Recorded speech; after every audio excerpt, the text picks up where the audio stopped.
Good morning to you, Aaron. The preps are well underway. Check this out. I'm standing in the middle of Pennsylvania. Typically, you can't do that on a Saturday morning. And police say a body is inside, as you mentioned, Daniel, of that SUV found submerged in 8 feet of water here on the Geist Reservoir. I'm standing on what was once called the shelter house. This was the roof of the shelter house. Police say 5 of these covers have been stolen from homes here in the past week.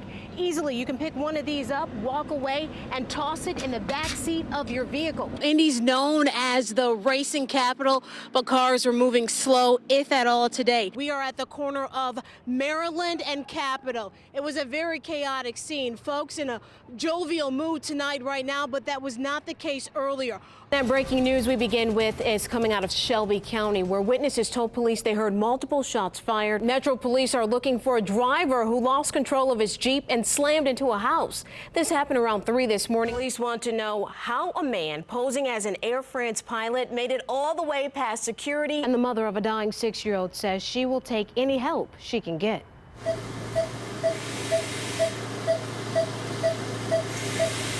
Machines are keeping 6-year-old Kalijah alive. She was born without a brain. It's a rare condition called hydranencephaly. She does have a brain stem, which she operated off of miraculously for 6 years. 2 weeks ago, when she got a strain of the flu, Destroyed her lungs and dehydrated her to a point where it damaged pieces of her brain stem. No parent should have to bury their child. But that's the unfortunate reality for April Barrett. And when the time comes, she says she will not have the funds to give her daughter a proper burial. She doesn't have life insurance. Everybody turned me down because they said she was just too high of a risk to insure. But Barrett isn't the first or the last who will need help. Turns out the state requires each township to provide financial assistance for those who meet requirements. In Pike Township, where the family lives, funeral assistance for children ranges between $120 and $200. Help for cemetery costs range between $350 to $800. Cremation is much cheaper. This mother wishes she didn't have to plan a funeral. It was painful because when the doctor came to me and told me that there was nothing else that they can do, it hurt because Kalijah had been in the hospital before and just miraculously recovered. But for now, the quiet time is quality time for a mother who knows her little girl's days are numbered. I wish I could have her forever, but unfortunately that's not the case. It was her first time behind the wheel of a go-kart.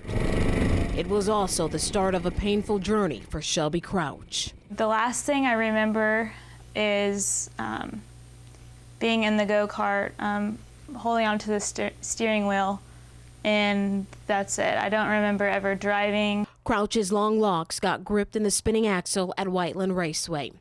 80% of her scalp was ripped from her head. The brutal force of it left her with a traumatic brain injury, hearing loss, and a skull fracture. This is my collection of bandanas. Now, she wears a bandana to cover her bald head. There are still days where I get down. There's not a day that doesn't go by that I don't look at myself in the mirror when I'm brushing my teeth or anything like that, and I just have glimpses of what I used to look like, and yearn for that back. Days after Shelby's accident, an IT-made investigation uncovered industry standards established in 2000 state that all rotating or heated parts of recreational go-karts should be covered. But the axles at Whiteland were exposed. And while industry standards exist, the state has no law that enforces them. Now, Shelby and her mom will push lawmakers for change. Why is it our state that doesn't have such laws? It's just the duty of the state to make sure that each one of their citizens is safe while having fun. I don't want another mother to ever have to go through this, and I don't want another person to have to go through what Shelby's been through. When we first started stringing them around the wall, Shelby hasn't been alone. Above her bed, get well cards from friends, family, and strangers form a cross. Still, she has tough days. they're few and far between. They're getting there, at least. She credits her faith in helping her get through those tough times. And it's why she's talking now, 9 months after her accident, about what happened. People coming to me and saying, you know, Shelby, you're an inspiration, your story is an inspiration, because I try not let that go to my head. I mean, I give all the glory to God. I mean, without him, I wouldn't be here. 12 inches, that's where my tape measure is marked right now, and the city says 12 inches is how tall grass must be before they send someone to cut it. But this grass in this yard is measuring at 4 feet. I asked city leaders today, what's taking so long to get this yard cut? Yeah, I can't get over there. Brandy Coleman looks away, but that doesn't change the painful truth. Then I found one in the yard and then one up here. But now I just have my lonely rooster roof. There's more chickens laying over there I can't get to.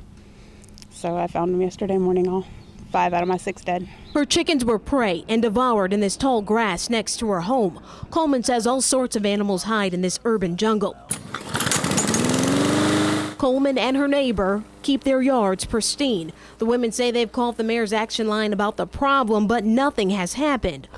And I got put on hold, and so I just kind of gave up. Coleman first called May 2nd and again yesterday. I've called them a couple times this week, and yesterday they told me that I'm wasting my breath. It's already been sent to a contractor, but they're so backed up they can't get to everybody quick enough. We took their concerns to the Department of Code Enforcement. Is the department behind in cutting grass? I wouldn't say that we're behind. Our goal is always 15 days. Coleman submitted her request more than 30 days ago, and the city says it sent a letter to the homeowner warning them to cut the grass. Otherwise, the city would cut it and charge the homeowner. We will issue a bill for $353 to that property owner.